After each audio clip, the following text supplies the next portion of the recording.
আজকে কথা বলবো ফ্রোজেন শোল্ডার নিয়ে। আপনারা জানেন ফ্রোজেন শোল্ডার একটা কমন রোগ, যেটা মহিলাদের বেশি হয়, পুরুষদেরও হয়। বাংলাদেশে এই রোগে অনেক পেশেন্ট, সারা দুনিয়াতে এই রোগ হয়, শুধু বাংলাদেশে এই পেশেন্ট যে ভর্তি তা না। যাদের বয়স 40-এর বেশি হলেই এই রোগ হওয়া শুরু হয়, একদম 60, 65, 70 পর্যন্ত হয়ে থাকে।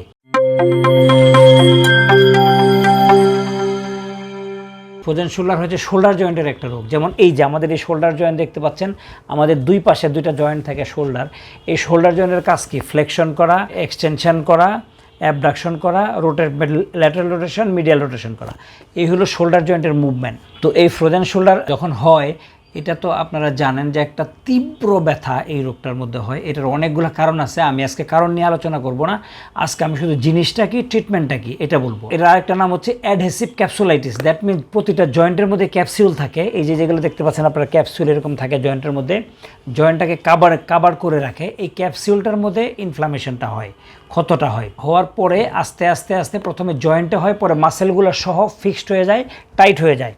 টাইট হয়ে যাওয়ার পরে সে আর মুভমেন্ট করতে পারে না, মুভমেন্ট রেস্ট্রিকশন হয়ে যায়। অর্থাৎ জয়েন্ট, আমরা যদি বলি হাত উঁচা করেন, পেশেন্ট এর চেয়ে বেশি উঠাইতে পারে না। দেখা যায় শোল্ডার জয়েন্টের মুভমেন্ট বাদ দিয়ে সে পুরা শোল্ডার গার্ডেলটা উপর দিকে উঠায়, অর্থাৎ এরকম করে উঠায়। তো যাই হোক, এটাই হলো ফ্রোজেন শোল্ডার। এটা প্রথম দিকে আসলে শুধু পেইন থাকে, তারপর আস্তে আস্তে মুভমেন্ট রেস্ট্রিকশন শুরু হয়। অর্থাৎ মাসেলগুলো যখন টাইট হয় তখনই তার মুভমেন্ট রেস্ট্রিকশন শুরু হয়ে যায়। ওকে, তো এখন আমরা এই ফ্রোজেন শোল্ডার হওয়ার পরে আমরা যেটা কিছু কাজ করি, সেটা হচ্ছে ব্যথাটা বেশি করে খুঁজি। কোথায় গেলে ব্যথা লাগে, এরকম করি, আসলে উচিত না। এগুলা আমরা যেই নিয়মটা মেনে চলবো সেটা হচ্ছে আমরা স্লো মুভমেন্ট করব। স্লো, যে কোনো মুভমেন্টে ধীরে ধীরে, কুইক এরকম কোনো মুভমেন্ট করব না, তাহলে মাসেল ফাইবার ক্যাপসিউলটা ছিঁড়ে যাবে। কারণ ক্যাপসিউল, লিগামেন্ট, মাসেল সবই ইলাস্টিক। কিন্তু ফ্রোজেন শোল্ডারে যে মেইন সমস্যা হয় সেটা হচ্ছে এই ক্যাপসিউলটার ইলাস্টিসিটি নষ্ট হয়ে যায়। ইলাস্টিসিটি মানে আপনারা বুঝেন যে টান দিলে লম্বা হওয়া, ছেড়ে দিলে চলে আসা। তো এরও একটা লিমিট আছে, ক্যাপসিউলেরও এবং মাসেল, লিগামেন্ট, টেন্ডন সবগুলোরই ইলাস্টিসিটির একটা লিমিট আছে। তো ওই লিমিট পর্যন্ত আর যায় না, শক্ত হয়ে যায়। তাহলে বেশি কিছু হয় না। আমরা সাইন সিমটমের মধ্যে মেইন 3টা জিনিস পাই। 1 নম্বর হলো পেইন, 2 নম্বর হচ্ছে মুভমেন্ট রেস্ট্রিকশন, অর্থাৎ আমি মুভমেন্ট করতে পারি না, জয়েন্টের যে স্বাভাবিক মুভমেন্ট, স্বাভাবিক ফাংশন সেটা থাকে না। এই হলো মেইন জিনিস ফ্রোজেন শোল্ডারে। আর একটা জিনিস হলো আমরা ফাংশনালি ডিজেবল হয়ে যাই, অর্থাৎ এই কাতে ঘুমাতে পারি না, একটা ভারী জিনিস নিতে পারি না, বা কোনো কিছুর মধ্যে ধরতে পারি না। তো এই কাজগুলো নষ্ট হয়ে যায়, অর্থাৎ functional activities, range of motion মানে রেস্ট্রিকশন হয়ে যায়, আর হচ্ছে পেইন থাকে। তাহলে এই 3টা সিমটম নিয়ে যখন আমাদের কাছে পেশেন্ট আসে, শুধু যখন পেইন থাকে তখন আমাদের কাজটা অনেক সহজ হয়ে যায়। আমরা মোটামুটি কিছু এক্সারসাইজ, কিছু মেশিনারিজ দিয়ে আমরা ব্যথাটা কমাই ফেলতে পারি। তারপর জয়েন্ট রেঞ্জটা আমরা ঠিক রাখতে পারি। কিন্তু সাধারণত আমাদের কাছে পেশেন্ট আসে অনেক কিছু করে, তারা কিছুদিন ব্যথার ওষুধ খায়, এইখানে সেখানে যায়, ট্রিটমেন্ট নেয়, কিন্তু কেউ কোনো ফিজিওথেরাপির কথা বলে না, বা বলে কেউ। তারপরে আমাদের কাছে যখন পেশেন্ট আসে তখন আমরা অলরেডি মুভমেন্ট রেস্ট্রিকশন হয়ে যায়, তখন সে ফুল আর তুলতে পারে না।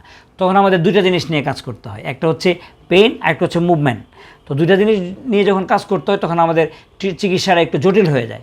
তো যাই হোক, তো ফ্রোজেন শোল্ডারের ক্ষেত্রে আমরা সতর্ক থাকব, ভালো একটা ফিজিওথেরাপি সেন্টারে যাব এবং সেখানে ভালো কোয়ালিফাইড ফিজিওথেরাপি চিকিৎসক যিনি আছেন তার পরামর্শ নিব, এবং কিভাবে কোন স্টেজে কোন এক্সারসাইজ, কোন মেশিনারিজ আমরা ব্যবহার করব, কোন মেশিন আমরা এখানে দিব, তা উনি ডিসিশন নেবেন। কারণ তার স্টেজ অনুযায়ী এক্সারসাইজ এবং বিভিন্ন পেইন কমানোর জন্য বিভিন্ন মেশিনারিজ প্রোগ্রাম তৈরি করবেন। তো আমার টিপস হলো, যখনই ফ্রোজেন শোল্ডার হয় আপনারা স্লো মুভমেন্ট করবেন, কুইক মুভমেন্ট কেউ করবেন না। আর একটা হলো ফিজিওথেরাপি সেন্টারে যাবেন, চিকিৎসকের শরণাপন্ন হয়ে উনি ভালো ফিজিওথেরাপি চিকিৎসা নেবেন, আশা করা যায় আপনি ভালো রেজাল্ট পাবেন। তো আমরা সাধারণত এই ক্ষেত্রে অ্যাসোসিয়েট যে মাসেলগুলো থাকে, যেই মাসেলগুলো এই জয়েন্টটাকে ফিক্স করে ফেলে, আমরা ওই মাসেলগুলোকে যদি রিল্যাক্স রাখতে পারি, টাইট না হতে দেই, তাহলে এই ফ্রোজেন শোল্ডারের চিকিৎসা করতে বেশি দিন লাগে না। কারণ ক্যাপসিউলের ইলাস্টিসিটি নষ্ট হয়ে যায়, ক্যাপসিউলটা ইরিটেবল হয়ে যায়। ক্যাপসিউলটা আমি আগেই বলেছি জয়েন্টের কাভারিংয়ের মধ্যে থাকে। ওই ক্যাপসিউলটাই হলো মেইনলি ইনফ্লামেশন হয়, ক্ষত হয় ওখানে। এই জন্য ওটাকে ইনটেক রেখে, যাতে ক্যাপসিউল ছিঁড়ে না যায় এমন কিছু করা যাবে না। এই জন্য যাই হোক, মোটামুটি শোল্ডার জয়েন্টটাকে সাবধানে, একদম নিয়ম মতো আমাদেরকে কিছু এক্সারসাইজ আছে, কিছু মেশিনপত্র আছে, দিলে এই রোগ থেকে সম্পূর্ণ মুক্ত হওয়া যায়। কোনো নাই, পার্শ্ব প্রতিক্রিয়া নেই। আপনারা মোটামুটি এইভাবে চিকিৎসা করবেন। কিন্তু আপনি যদি ভুল জায়গায় যান, ভুল লোকের কাছে যান, ব্যথার ওষুধ খান, তারপরে ইনজেকশন নেন, নিতে পারেন, অসহ্য ব্যথা হলে তো আপনাকে ব্যথার ওষুধ খেতে হবে, কিন্তু আগেই যদি আপনি ব্যথার ওষুধ খেয়ে এই জিনিসটাকে রেস্টে দিয়ে দেন তাহলে মাসেলটা সহজেই টাইট হয়ে যাবে। অ্যাডহেসিভ ক্যাপসুলাইটিস, এটা অ্যাডহেশন হয়ে যাবে, টাইট হয়ে যাবে সব। তখন আপনি ওই বল অ্যান্ড সকেটের শোল্ডার জয়েন্টের মধ্যে যে বল অ্যান্ড সকেট আছে, এই যে দেখতে পাচ্ছেন যে এইটা হচ্ছে হাত, এইটা হচ্ছে শোল্ডার জয়েন্ট, এই যে দেখেন ক্যাপসুলগুলো আপনি দেখেন, লিগামেন্টগুলো দেখেন, এইগুলো হচ্ছে লিগামেন্ট, ক্যাপসুল, এইগুলো হলো ইলাস্টিবিলিটি। এর যে ইলাস্টিক ক্ষমতা, এই দেখেন এই ইলাস্টিক ক্ষমতা সেটা থাকে না, নষ্ট হয়ে যায়। ফলে এখন যদি আমরা এটার সঠিকভাবে এই ট্রিটমেন্ট আমরা না দিতে পারি তাহলে এগুলো ছিঁড়ে যায়, নষ্ট হয়ে যায়। ফলে পেশেন্ট দীর্ঘদিন ভোগে, 2 বছর 3 বছর। এই যে আমার একটা পেশেন্ট এখনও আমি দেখতেছি 2 বছর অসুখ হওয়ার 2 বছর পরে আমার কাছে আসছে। তো যাই হোক, আমরা তাকে ট্রিটমেন্ট দিচ্ছি, এখন মোটামুটি তার মাসেলগুলো সবগুলো রিল্যাক্স করেছি, এখন তার ক্যাপসুল স্ট্রেচিং দিচ্ছি একটু। ক্যাপসুলগুলো শক্ত হয়েছিল, এখন আস্তে আস্তে আস্তে ক্যাপসুলগুলো রিল্যাক্স করে দিচ্ছি, আশা করা যায় সুস্থ হয়ে যাবে 2-1 মধ্যেই। এরকম ব্যাপার। আর প্রথম দিকে যখন তীব্র ব্যথা হয় পেশেন্ট গুরুত্ব দেয় না, এই অন্যান্য যে মুভমেন্টগুলো সেগুলোর দিকে কোনো কেয়ার করে না। এই জন্য এটা প্রথম থেকে ফিজিওথেরাপি চিকিৎসকের কাছে যাবেন, উনি আপনাকে একটা সুন্দর চিকিৎসা দিবে এবং ইনশাআল্লাহ আপনি অতি তাড়াতাড়ি সুস্থ হয়ে যাবেন। ধন্যবাদ।